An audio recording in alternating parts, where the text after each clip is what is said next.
সাতক্ষীরায় দেখা দিয়েছে তীব্র জ্বালানি সংকট।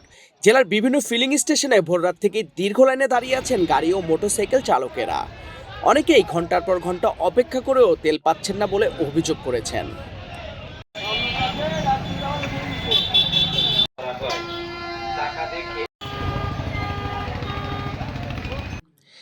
এই পরিস্থিতির মধ্যেই 7,000 লিটার পেট্রোল বহনকারী একটি ট্যাঙ্কার জনতার সন্দেহে আটক হয়।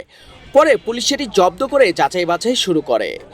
স্থানীয়দের দাবি, তেলের অস্বাভাবিক চাহিদা ও সরবরাহ সংকটের সুযোগে কোথাও কোথাও অনিয়ম হচ্ছে।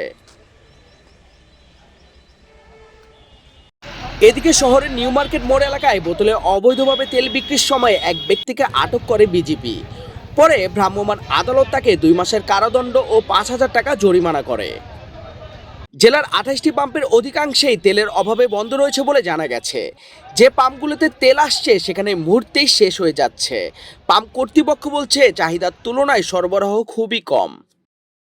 ভোর থেকে লাইনে দাঁড়িয়ে থাকা অনেক ভুক্তভোগী জানান দুপুর পর্যন্ত অপেক্ষা করেও তারা তেল পাননি। এতে সাধারণ মানুষের ভোগান্তি চরমে পৌঁছেছে। অনেক পিছনে ছিলাম, আধা হাফ কিলোমিটার মতো পর্যন্ত আগাইছি। আরো সামনে যে অবস্থা দেখছি আরো 2 ঘন্টা সময় লাগবে। কখন আইছিলেন তেল নিতে?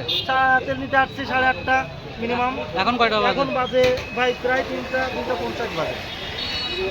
8টা থেকে এখন কটা বাজে? 3টা বাজে এখন। 8টা থেকে 3টা বাজে দাঁড়ায় আছেন তেল নেওয়ার জন্য? পাসপোর্ট অফিসে এই পাশের থেকে দাঁড়িয়ে আমরা ওই 8টা থেকে হাফ কিলোমিটার দূর থেকে সেখানে দাঁড়ায় এই পর্যন্ত আসছি।